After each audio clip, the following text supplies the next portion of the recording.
Should model kits have play features?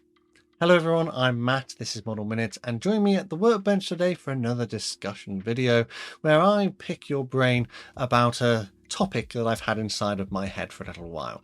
So I've been thinking about this recently.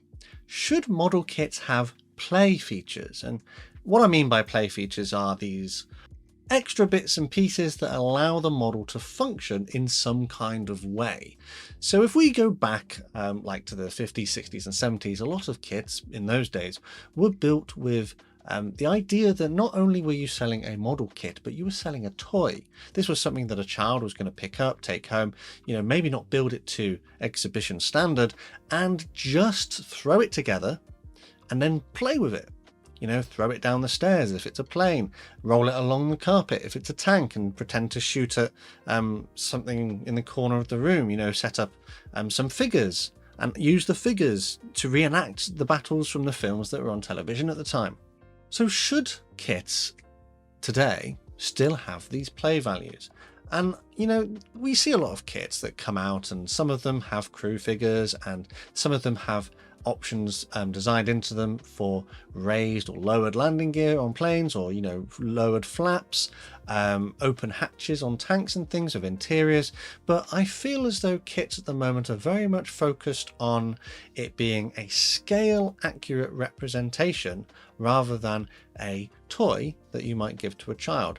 And I mean, we could probably say that yes, that might be true. The demographic of the people who built kits as children are now much more older. They're all grown up and they want to build kits to a scale accurate representation rather than having something that they roll across their desk. But does that mean that all kits have to be like this? And this is kind of the thing that's been in my head recently, is should more kits these days have more play value? You go and get the vintage kits and the vintage classic kits like from Airfix or from other companies who make their old kits still, and you will have certain play value elements.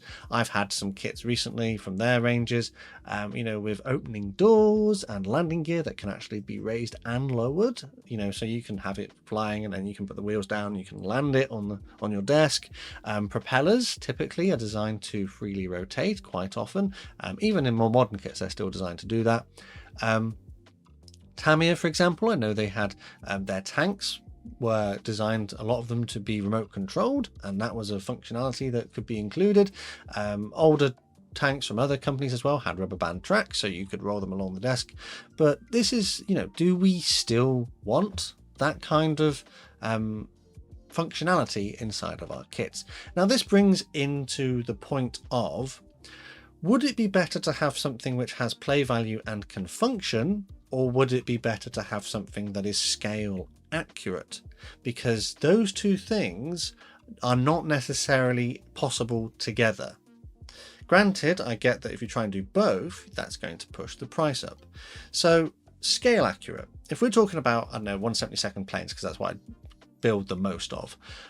Landing gear, for example. Landing gear in real life is quite beefy because it needs to support the weight of an aircraft whilst it's landing on the ground, and it needs to take quite a bit of a shock. But when you start scaling that down in like 1/72 scale, in plastic form it becomes very fragile and very thin, because naturally in real life it's made out of metal and other alloys. So if you tried to have something that was scale accurate but also had a play value, so you could raise it and lower it, it's possible that this play value would only last like 1 or 2 uses, because by that point the movement has caused the plastic parts to fail. So scale accurate play value parts probably not going to be entirely possible. For some things I'm sure that it might be possible, but for most things probably not. Which then brings us to, if we do have play value, how are we going to design it into the kit, and what kind of sacrifices do we make in order to make the thing actually work? So again, landing gear is an example. Do we make it much more chunky? Do we make the joints and pivots something that's molded in, or do we have to add them? Which again, at that point, if we're going to add things that move and we're gluing things in to clamp them down so that it can move freely, we need to be careful with our glue. So what's the realisticness of it being actually free to play or operate in the finished build.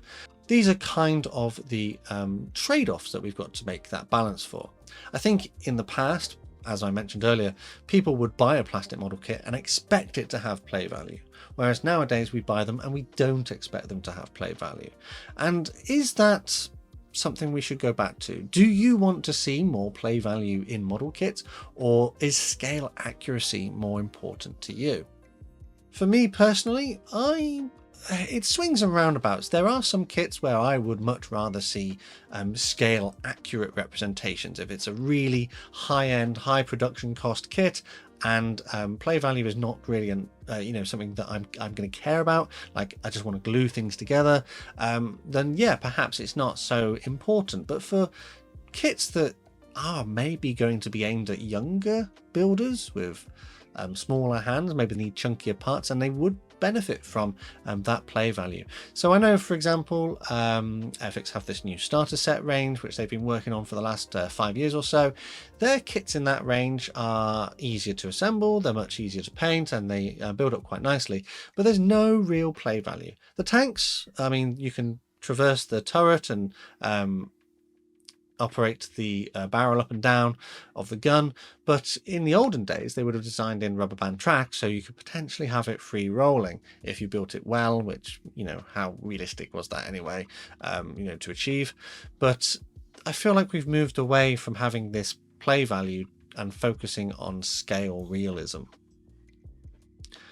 I do quite like having kits which have this extra play value. I like having the choice of positioning things in different ways, especially if I'm going to do a diorama.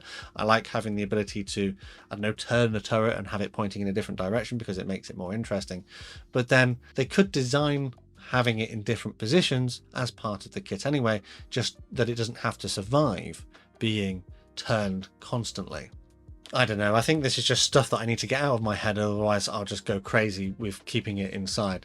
I think as a child I would have loved to have kits with play value because you can play with them.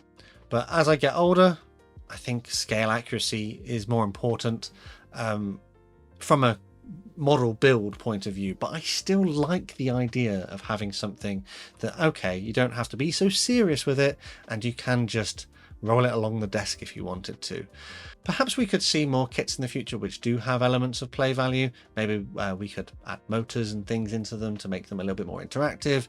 But yeah, it is swings and roundabouts, and I almost take it on a kit by kit basis. And perhaps I really like the idea of play value more than I actually like playing with them. And on that, I think I'm probably going to call this video here. As this is a discussion from the workbench kind of video, do let me know your thoughts and what you think of play value in model kits down in the comments below. As always, a quick shout out to my Model Club members for the extra support they give the channel, and it's thanks to these guys on screen that I can make videos on a regular basis. If you'd like to join them or support the channel in other ways, take a look at the links in the description. The best way to support this channel for free though is by subscribing with notifications turned on so that you don't miss any modelling videos like this. Finally though, last thing to say is a massive thank you to you for watching this one, and I'll see you at the workbench again next time.